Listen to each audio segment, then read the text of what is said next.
Hello, Eli.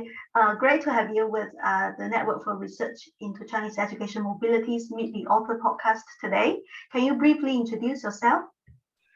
Sure. Yeah. Thanks so much for having me. Really excited to be here and to share some of my research. So my name is Eli Friedman. I'm an associate professor and chair in the Department of International and Comparative Labor, and that's at Cornell University. I'm trained as a sociologist, and I've been doing research in China for almost 20 years now. Great, great. So today our main purpose is to talk about your new book, which is called The Urbanization of People, published by Columbia University Press. And in this book, you provided a very vivid and detailed account of your long-term research in Chinese migrant schools in the city of Beijing. So can you tell us what motivated you to conduct this piece of research in the first place? Yeah, this project was almost an accident. I'm not trained as an education scholar. I'm also not trained in urban studies. And I ended up writing a book that's about urbanization and education. So it kind of took me by surprise. I'm really trained as a labor sociologist.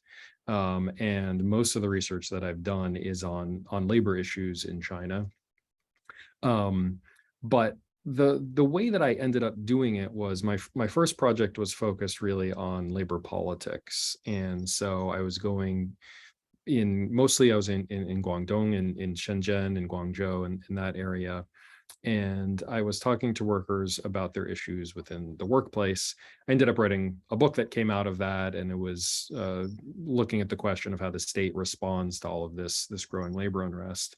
But I would go and I would talk to workers about what was happening for them in the workplace, how they were resisting, and oftentimes I found that workers were just as concerned with things that were happening outside of the workplace as the things that were happening inside the workplace.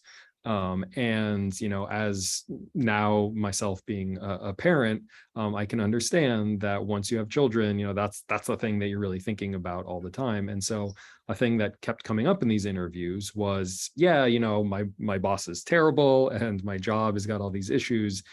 But the thing that really keeps me up at night is that as a migrant worker, I can't get my children into school here, right? And so, this kept coming up, and I began looking into it.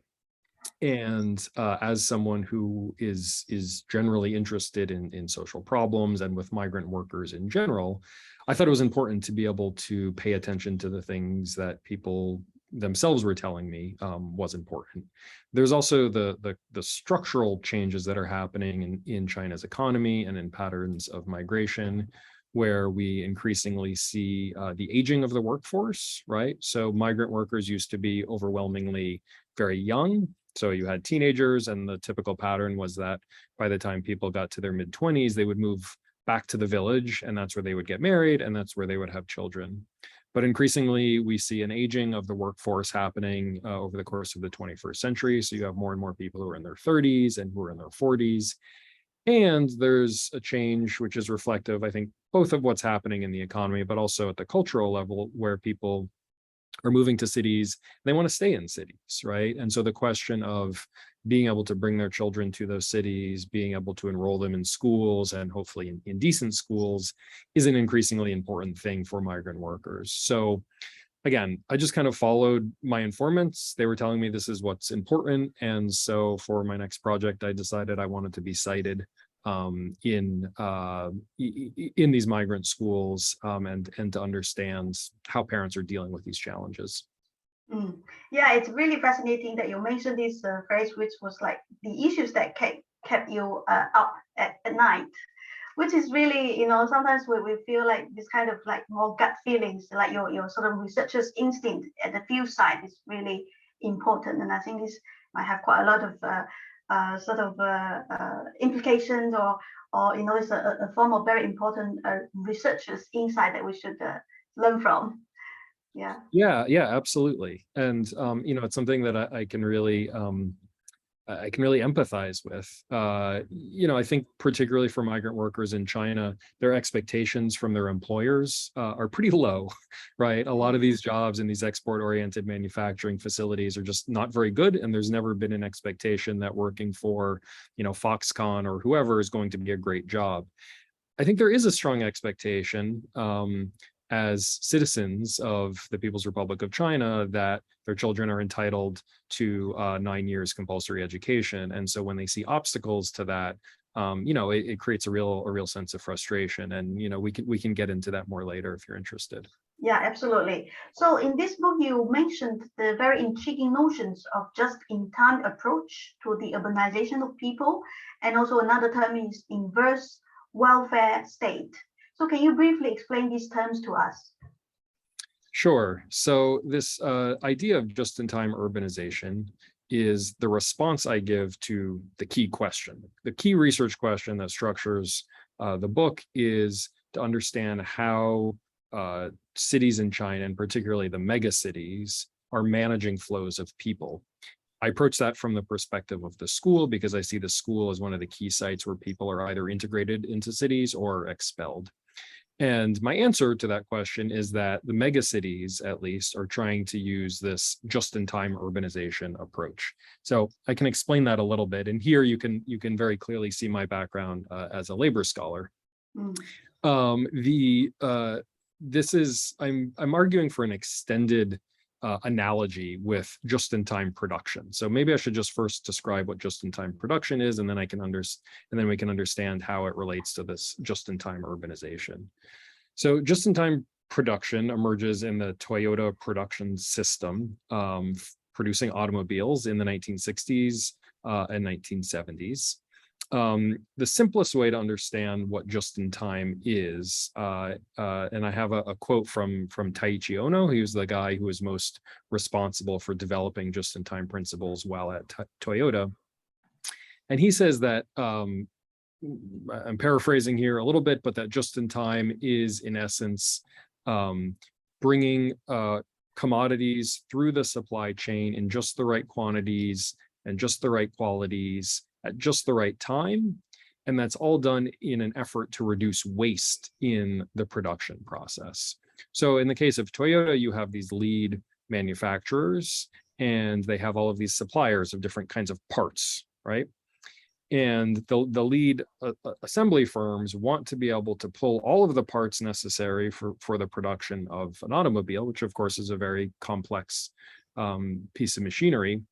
They want to be able to pull them through this supply chain kind of just in precisely the right amounts. And the reason that they want to do this is they don't want to buy more parts than they need.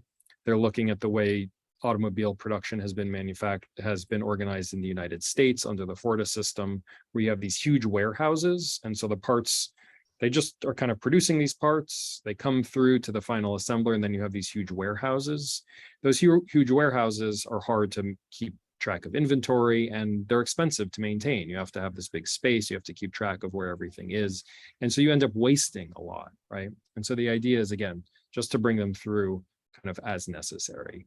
So what does this mean when we're thinking about urbanization?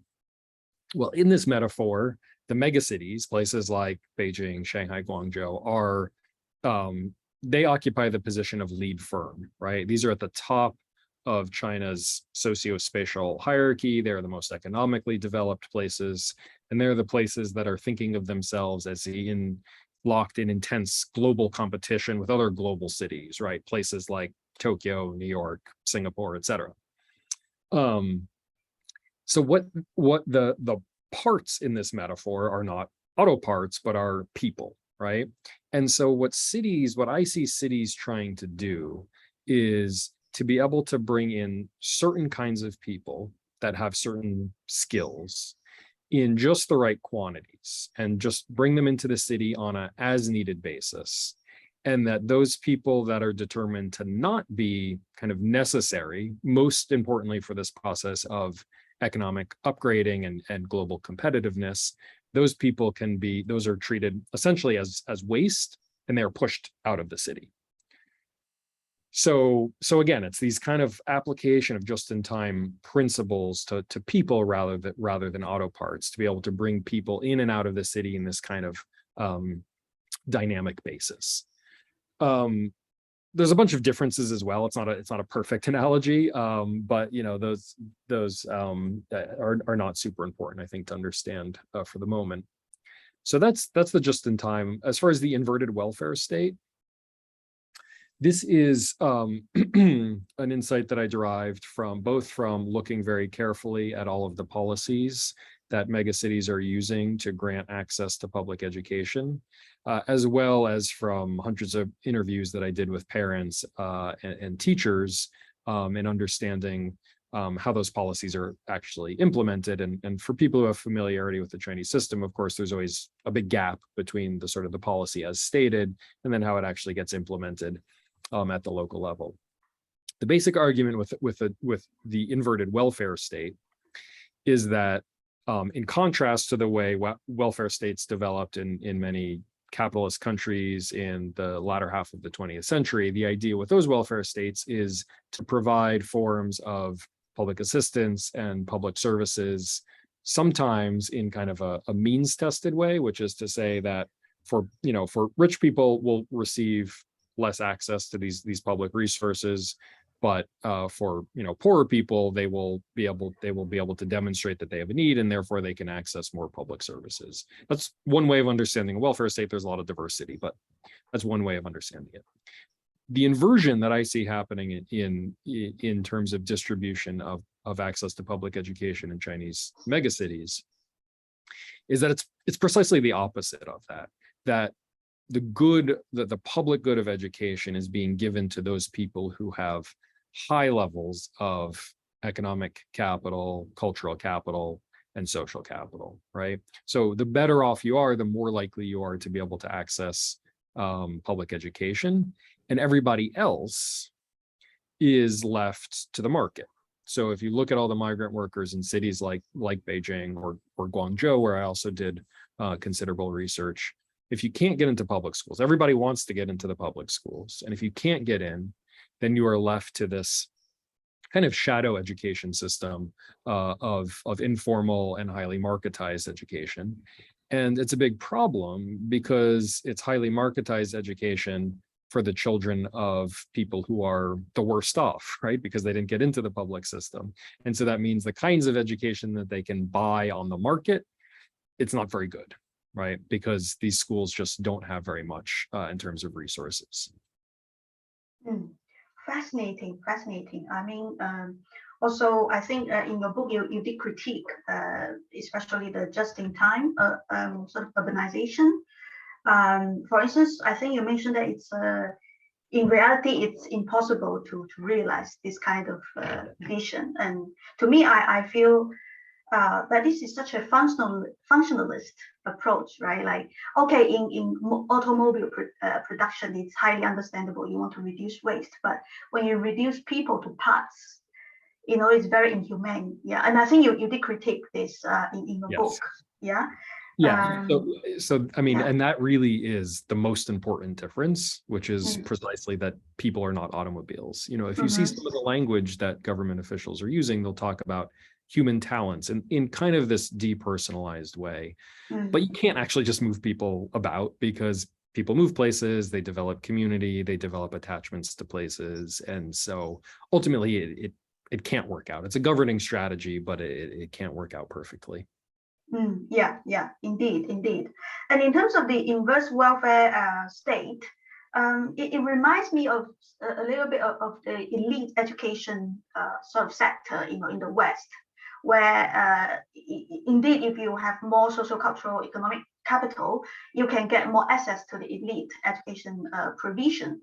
But then this does not seem to be the case for the public provision of education, like the usually free or very low cost sort of public funded education, whereas in Chinese big mega cities like Beijing, like the migrant workers are reduced to this very substandard sort of private education provision. Yeah, absolutely. So I'm less familiar with Europe. but certainly with respect to the United States, some of the effects are quite similar in the sense that, as is true in many societies, elites get access to better education. They find one way or another to ensure that. But the specific mechanisms are a little bit different in the US. And I do think it makes for an interesting comparison. So what we see in this country is that, yes, everybody has access to public education. It doesn't matter, what region of the country you're from. You can move around and very quickly establish residency. In fact, in the United States, you don't even need to demonstrate citizenship in order to access public education, at least in primary and secondary levels. And so in a sense, it's a very kind of open system. On the other hand, what we see is that real estate plays a really important mediating role in terms of the quality of that public education. So there's been a long historical process of sort of the hollowing out and attacks on public education systems in the large cities. So if you look at large, very wealthy cities like, New York City or Los Angeles, the public education systems there have been greatly diminished, right? Because basically what's happened is that wealthy people have moved to the suburbs, right? To different jurisdictions. And once there, wealthy people can send their children to public schools, right? And those public schools are not blocked by these kind of administrative arrangements where you have to demonstrate citizenship or residency. They're blocked because the only way you can get residency is if you can buy a house. And if the house costs $2 million, well, then you have to be rich to move there. So it is public school, but only in a very, very narrow sense, right? It's public school once you've met this threshold of buying a house. Yeah. So I think some of the effects are not all that different, but the specific pathways are different from China. Yeah, but what is interesting is that in the case of the phenomenon that you just described in the US, the government doesn't actively say, oh, this group of people, you have to give me like all these documents in order to be enrolled. Theoretically speaking, everyone can enroll so long as they can afford to buy a house in their area, right? That's right. All you have to demonstrate is that, you have this address. You bring in a letter that you've received at that address, and it's within the catchment area of the school. You can enroll. Yeah. Whereas in the case of Beijing, and I think in some of your very vivid cases, there was this family that did have the capital, the economic capital, like they had stayed in Beijing for 20 years and they did have like some relatively better sort of financial provision, but they were still barred from the accessing the public school precisely because they were not able to provide all those documentations. Yeah, that's one of the things that I try to draw attention to in the book. When we think about migrant workers in China, the image that comes to mind is generally of working class people, blue collar workers or informal workers. But actually, it's quite a broad category. And so, I have one example there in the book of this guy who's a tech worker, a tech CEO, actually. He started his own company. And he had this problem with getting the education registration for his daughter established. And so this meant that as she was proceeding through high school, she was not able to register. And so he wrote this very kind of angry letter, which or a post on Weibo, which attracted a lot of attention, being like, here I am, this well-off person, and if even for me this poses challenges, the implications of what it means for more working class migrants, I think are pretty clear. Of course, always having money is always beneficial. So there are private schools that one can go to. One of the ways that I think about these restrictions in cities like Beijing is that weirdly it creates a subsidy for universities in the United States, Britain, Canada, because you have these children that are going of relatively well-off people. If they're going to high school in Beijing, they might be able to do that.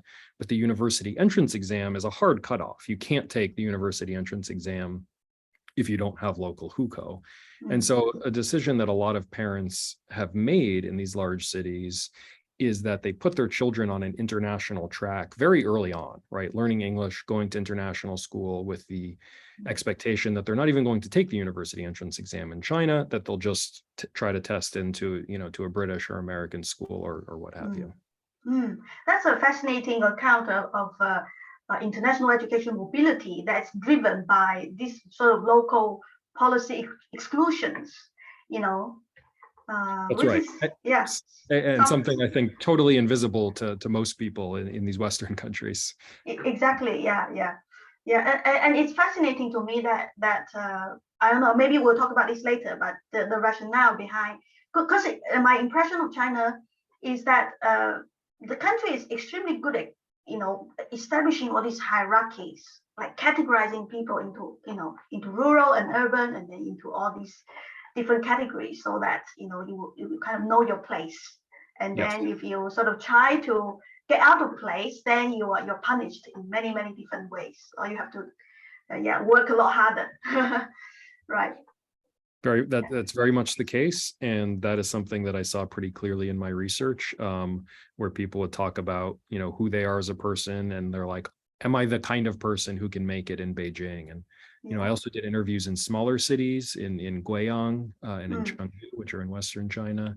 And you know, we talked to some migrants who were in Guiyang, who were not from Guiyang, from rural parts of the province, and they would sort of say, we would ask questions like, did you ever consider going to a large eastern city, you know, like Beijing? And they would say, no, you know, I'm barely literate. I haven't even finished primary school. Like, a person like me can only go as far as Guiyang, right? So this real sense that like who I am limits the kinds of cities I'm allowed to live in. Yeah. It's fascinating, right? So in chapter 4 of your book, which is titled "A Rendered Surplus," you depicted in vivid but heartbreaking manners, in my view, how the rural to urban migrants are rendered surplus, in inverted commas, and unwanted by the local state governments of Beijing and other megacities, like you mentioned. In one example, you cited this family with a child whose hukou was registered in the parents' friend's hometown, which was different from the parents' hometown, and thus was caught in a limbo, as this child could not get admission by schools in Beijing nor in their own hometown.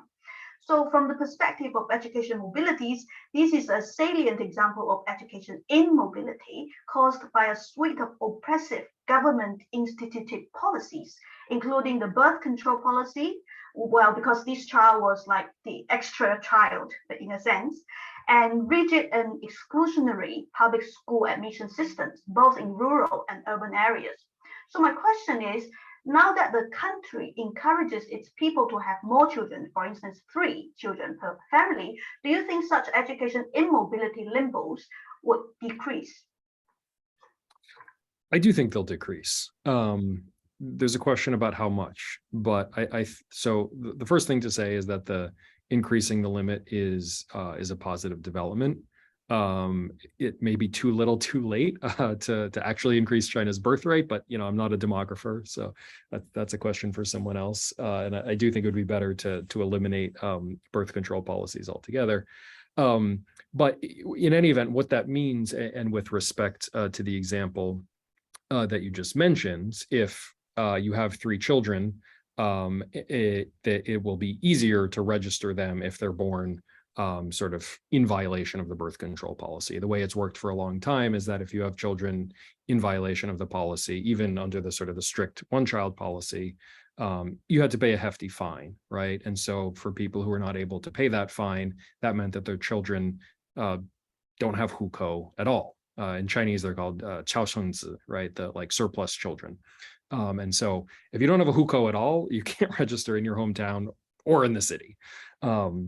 So the government also announced a plan maybe 2 or 3 years ago, I can't remember exactly, that they were going to essentially grant amnesty. They were going to grant hukou to all of these children who had been born in violation of the plan.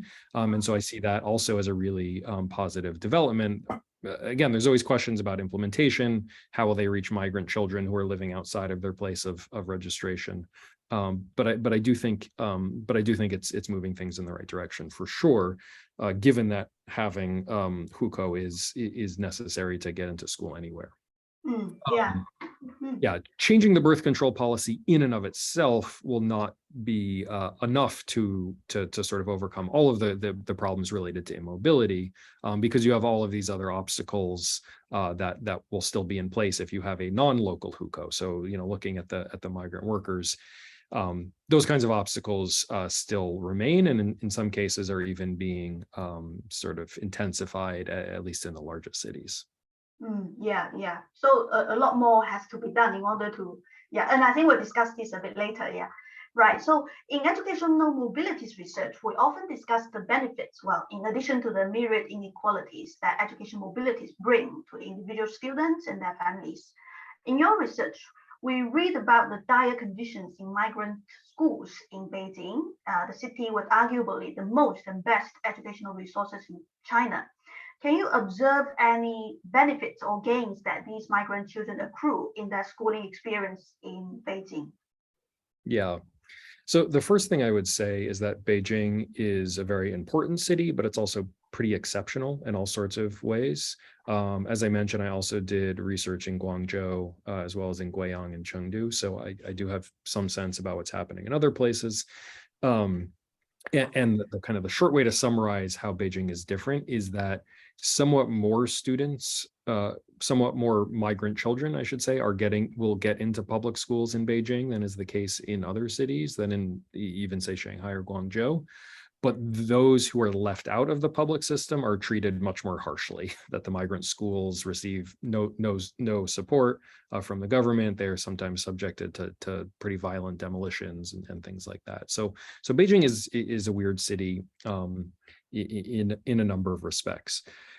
On this question of the benefits that migrant children might accrue if they're going to schools in Beijing, there is research that shows that on average, if you compare educational outcomes for children of migrant workers that go to the city versus those that stay behind in the countryside to go to public school, that you are better off staying behind and going to public schools in rural areas. This is on average. There's important regional differences.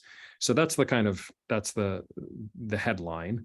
There's of course, social considerations, emotional considerations of co-locating with parents that are really important. But there are, when we're kind of drilling down on the specificity of Beijing, which again is the second largest city in China, very, very important for understanding these dynamics. I do think that there are some benefits. So the first is that a lot of them actually can get into public schools, at least for primary and secondary school. And probably an increasing number of migrants over the last 15 or 20 years have gotten into public schools. And Beijing has, probably the best public education system in the country, and frankly, globally, compared to other large cities, Beijing does quite well. So for those that get in, it's positive. We still have many tens of thousands of people who are left outside of the public system, and they have to go to these informal migrant schools. There are fewer and fewer of those. As I mentioned, people who are left out of the public system are treated pretty harshly. There's been a lot of efforts to remove those populations from the cities altogether, targeting both schools as well as informal housing communities where lots of migrants are. Beijing's population has been falling in absolute terms since 2017. So there are fewer of those, and there are, the number of migrant schools specifically for migrant children has fallen. It peaked at more than 300 in 2006, and now there's, the last number I saw was just over 100. It may be below that now. For those children that are in migrant schools that cannot get into the public system, there are some benefits of being in the capital. And the first and most important one, I think, is access to NGOs and foundations. It's Beijing, right? So a lot of these organizations are there in the capital. And many of the schools for migrant children do receive some kind of support or subsidies from these foundations, from these NGOs. A lot of the NGOs will run various kinds of classes for children of migrant workers. So these schools generally are only able to offer the core classes, in Chinese language, in math, at upper levels, history, but it's only, they very rarely can have adequate offerings in art or in physical education. So I was, as part of my research, I participated in some activities from NGOs where they would bring in volunteers, oftentimes from universities, and they would do art classes, right? Something that the school couldn't do on their own. There's this program called Teach Future China, which brings recent college graduates into these migrant schools to teach for 1 or 2 years. There's a lot of issues with that program. I think a lot of times students are not well prepared, frankly, to teach in a very difficult environment. But again, you're in Beijing, you have a lot of universities, you have a lot of very smart students, and they participate in some of these activities. So, I don't think that this stuff is enough to counterbalance all of the difficulties, and I think much more needs to be done. But being in Beijing does offer you access to some of those resources. There's the museums, there's libraries. If you're really dedicated to furthering your education and you have a little bit of extra time, you can make use of some of those resources as well. Yeah, the question, of course, is whether they know how to use this or access these resources. Exactly. That's right. So yeah, you have wonderful university campuses, you have museums. Many of them are at least nominally open to the public. If you're a 12-year-old child of migrants, your parents might be illiterate, right? They might speak a different dialect altogether. For most of these children are not going to be able to take advantage of that. I remember talking to children in these schools are mostly located in the outer regions, around the 5th, 6th Ring Road in Chaoyang District and Chongping District, and talking to students who were like really excited because they were planning a field trip to Tiananmen Square. And I was like, they've lived here for years and they don't go to Tiananmen, which, so their world oftentimes is quite small. Their geographical exposure is limited by their socioeconomic background. Yeah, that's right. Yeah. So ultimately, is there a way out of this inverse welfare state, especially in terms of its stringent and exclusionary educational practices for the migrant children in big cities? In one of our recent podcasts, we interviewed this author, Jiaxin Chen, who has a book published in 2022 called Class Consciousness: Construction of Rural Migrant Children in China by Taylor and Francis. And she notes the following, and this is the quote: rural migrant children's interpretations of perceived class-based inequalities and their intended actions to achieve future improvements showed a state of false consciousness overshadowed by individualism, meritocracy, and the duality of images. More importantly, such dominant ideologies of individualism and meritocracy and the depreciation of migrant workers were strongly embraced by migrant families and school environments, the two most significant institutions shaping migrant children's class consciousness construction. So while I understand that in your study, you did not interview the migrant children to avoid causing emotional harm in them, do you have any response to Chen's findings? More specifically, is there any hope that these rural migrant children can transcend these difficulties and even challenge the oppressive status quo? Yeah, that it is not an optimistic reading of the situation.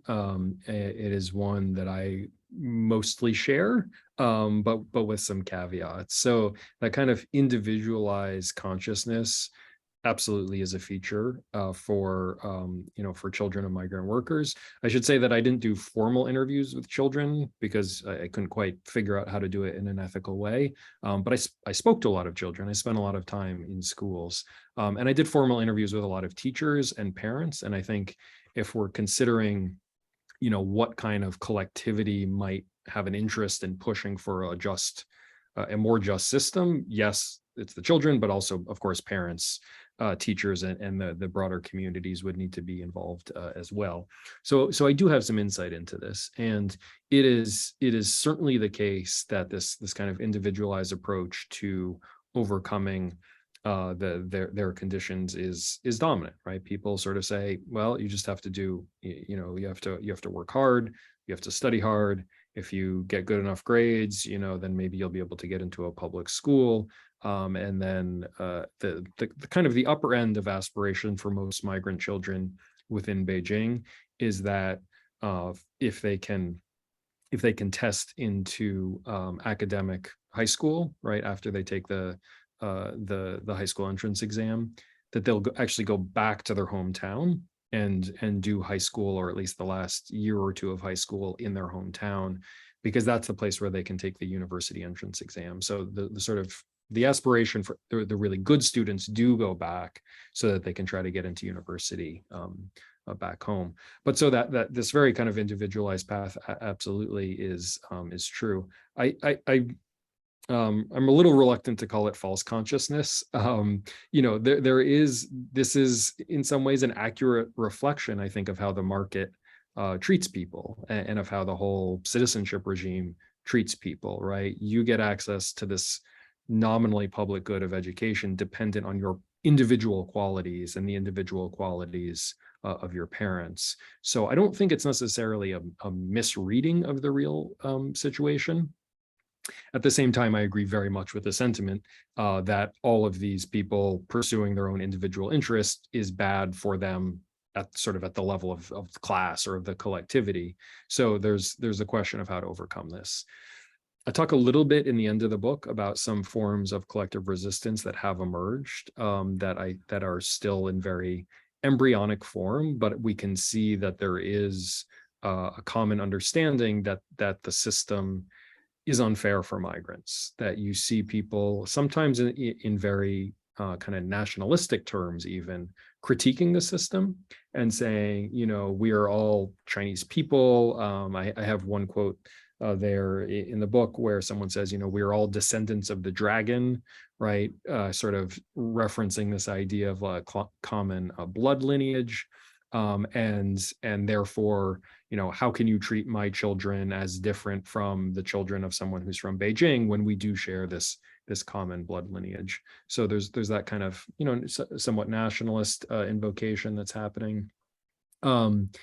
And in some cases, you do see parents, along with children and along with teachers, taking collective action. So there's been resistance to migrant schools being demolished. When I was doing field work in 2014, the city of Beijing dramatically increased the requirements for children to get into public school. And so you had some families who were operating under the assumption that their children would be able to get into a public school. And then all of a sudden they were finding that was not going to be a possibility, and they might have to send them back to the village. It created all kinds of difficulties in people's lives. And so there were some collective protests that happened, including groups of parents going down to the education department and protesting. And, in some cases they can win, or they can get some sort of compromise. So even these collective actions are still at pretty small scale. We don't see like a regional or certainly a national level movement around demanding equal access to education. But I think that these kind of incipient collective actions, as well as what is absolutely, I think, a widespread sense that this is unfair, that suggests that there's the possibility for that. There's the question of what concretely would they propose. I kind of make the argument that if you abolish hukou tomorrow and sort of open up the schools, that's good, but actually probably not even sufficient. One piece of the inverted welfare state that I didn't get into before is that China has this whole kind of spatial hierarchy. And so if you look at the redistribution of fiscal resources, it redistributes things upwards. So the higher up the hierarchy you go, the more resources they have. To put this very simply, education in Beijing, in Shanghai, and Guangzhou is very, very good, and they spend a lot of money on their students. And the smaller the city, the less money they have to provide education, right? And so what that means is that people who are living in different regions of the country are still going to have access to suboptimal education. There's another thing that has been growing just over the last decade or so, which is that real estate is actually coming to play a bigger and bigger role. So I mentioned how this operates in the United States. In China, it's still not there. But what you've seen is this movement towards catchment-based enrollments, right? And so in the city of Beijing, for not quite 10 years, they've been required to do catchment-based enrollment, and this is part of the long transition out of the planning era in state socialism, where they would have certain lists, right? And they could take people from, certain work units, or, if a certain government official wanted to get their child into a very good school, they could do that. And they're trying to establish this kind of more straightforward and transparent way, which is to say, if you live within this catchment area, you can enroll in this school, and it's a public school. One of the maybe unintended consequences of this is that the real estate around in the catchment areas of very good public schools has become prohibitively expensive. And so we can see this going back to 2017, where you had people who were buying apartments, in some cases for hundreds of thousands of dollars US, and without the intention of even living there, because they still wanted to live in some big apartment out in the suburbs, just so they could get access to public schools. So I do see this kind of the emergence of this more real estate mediated form of inequality. And again, if you get rid of hukou, that doesn't matter anymore, right? So I do think that you should get rid of those hukou restrictions. But if we're concerned with educational inequality in general, there are still other problems that will need to be tackled. Yeah. Pretty bleak. Pretty bleak. Yeah. So I realized that we've been talking a lot about the children and sometimes parents, but we haven't really talked about teachers, which was actually one of the beginning points of the project. You actually wanted to study the living conditions or working conditions of the teachers in the first place. So, and I know that in your book, you did write about many of the issues that the teachers encounter. And one of them is like the very low salary, and also the excessive amount of work compared with public schools. And this has caused quite a lot of teacher mobility in a sense, right? Some teachers leave the profession. Some teachers are sort of poached by the public schools if they are good enough. So I just wanted to give you an opportunity to talk about the teachers. Yeah, thanks. So again, that's me as a labor scholar. I was in these schools, and I see them, of course, as first and foremost a place of education from the children's perspective and from the family's perspective. But it's also a workplace, right? And there are more people in China who are employed as teachers than probably any other profession. So it is important, and it's something that my labor scholar colleagues have really overlooked. So I did want to draw some attention to that. There is variation. Different cities do it differently. For teachers who work in migrant schools in Beijing, the conditions are particularly bad. And that's because these schools are fully informal. Again, they receive no public support, and they're serving this entirely working class communities. So, the wages they were well below minimum wage, and working hours were insanely long. It was very normal to encounter people who are working 60, even 70 hours a week, with course loads that were more than twice as much as public school teachers. And the other thing that really struck me, and I did some comparative research in public schools in Beijing as well, just as for reference points, the teachers in migrant schools have to take on all of these other duties responding to the sort of the social difficulty that the children face, right? They're in these communities that are very transient, right? Parents moving around frequently, the children are moving around frequently. There's very, very high turnover among the children. So the teachers, one of their biggest gripes about the workplace was the uneven abilities among their children, among the students. The students were constantly coming in and out. They, for children, it's particularly young children, right? It can be a big adjustment, making new friends, feeling comfortable speaking in the classroom. Some of them were just coming from the village. Maybe their Mandarin wasn't all that good yet. and these are things that teachers in public schools are not dealing with, right? It's a much more settled environment of, relatively, middle class. I mean, not everyone is rich in Beijing, of course, but at least people live there, their parents live there, they have a kind of a fixed accommodation. So a lot of those problems come into the classroom, and because there are not other services there, they take on all kinds of responsibilities looking after the children. And a lot of the teachers referred to themselves as a mother, right? They would say, I'm both a teacher and a mother to these children. That was a very common sentiment that I encountered. And so one consequence of that is also, as you just said, very high turnover among the teachers as well. Now, a lot of them are very, very dedicated. They care a lot about the work. It is not viable, as a profession. The only people that I spoke to who had been in the profession for a long time were women, and I think the gendered component of this is really important. And their husbands had jobs that paid them more, and so the way a lot of people described it was, I'm doing this basically as like more or less as volunteer work. Like I want to give back to society, and we don't need the wages for sustenance. But you would not be able to live in the city of Beijing on those wages. So if other opportunities came up, people would take them, and particularly if they demonstrated, real capabilities as a teacher, they could get poached by public schools. And you cannot blame these teachers for wanting to go to public schools where they would get paid more, they would have better job security, they would have a lighter workload, and just better working environment in general. Yeah, absolutely. And I mean, I understand that you're a labor scholar. So in terms of, do you want to comment on anything on the exploitation or, the operation of these migrant schools? Because I know that they are all, I think mostly all self-fund, sort of run by private sort of owners, right? Yeah, that's right. There's important variation between different cities. So in Shanghai, actually, the government does provide some direct subsidies to these privately run schools. In Guangzhou, they provide less, but they at least license them and do some regulation and oversight.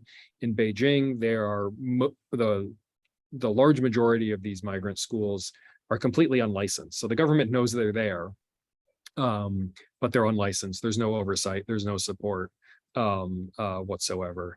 And so, so things are different in different places. Some of them are pretty exploitative. They are run as pretty kind of cutthroat businesses. And I've been to some schools that are, part of big companies, and they'll have multiple locations. I have a very distinct memory of being in a pretty rundown migrant school in Guangzhou, and the boss, they called him the boss, not the principal, drove in his BMW, which was pretty notable in that context. And teachers oftentimes really complain about these exploitative conditions that the bosses just kind of see it as one way to make money, and so they're really trying to squeeze the workers, which in this case are teachers.